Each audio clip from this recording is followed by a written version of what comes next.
किसी भी राष्ट्र की फाइनेंशियल फाउंडेशन कितनी मजबूत है, उससे उस राष्ट्र की मजबूती दिखती है।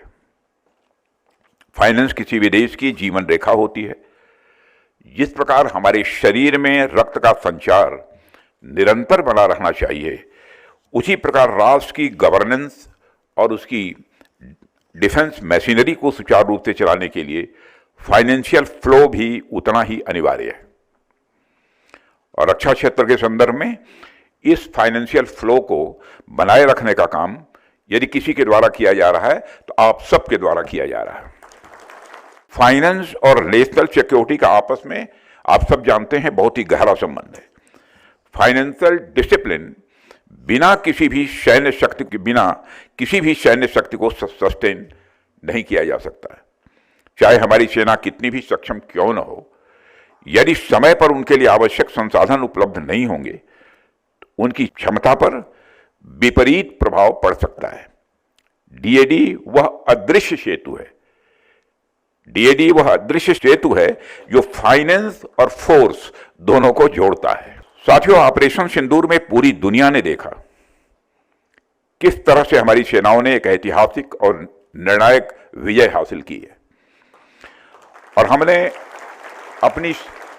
अपनी सेनाओं का शौर्य देखा, उनका पराक्रम देखा, लेकिन हमारी सेनाओं के शौर्य के पीछे जो पावर्स होती है उसमें डीएडी का भी एक बहुत बड़ा रोल होता है। पीस टाइम में तो पेंशन्स और वेलफेयर स्कीम में आपकी भूमिका तो रहती ही है, लेकिन वार टाइम में आप लोग रिसोर्सेस के यूटिलाइजेशन में तथा वार प्रिपेयर्डनेस में जो भूमिका निभाते हैं उसके लिए आप सब बधाई के पात्र हैं। साथियों, भारत सरकार ने अभी हाल ही में एक प्रोग्रेसिव स्टेप लेते हुए जीएसटी रेट को इम्प्रोवाइज किया है, उसमें रिवीजन किया है, जिसका प्रोक्योरमेंट पर भी डायरेक्ट इम्पैक्ट पड़ना तय है।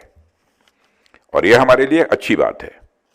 चीजों के रेट्स कम होने से अधिक प्रोक्योरमेंट संभव हो सकेगा और आप लोग सभी सर्विसेज और एक्विजिशन विंग के साथ मिलकर यह इंश्योर करिए कि इस रिफॉर्म के बाद जो भी एक्स्ट्रा राशि हमारे पास बचती है उसका अधिक से अधिक यूटिलाइजेशन आप लोग कर सकें। साथियों, आखिर में मैं केवल यही कहना चाहता हूं कि किसी भी राष्ट्र की शक्ति उसकी सेनाओं के साथ साथ उन लोगों की निष्ठा में भी होती है जो पर्दे के पीछे रखकर उस सेना को मजबूत करते हैं।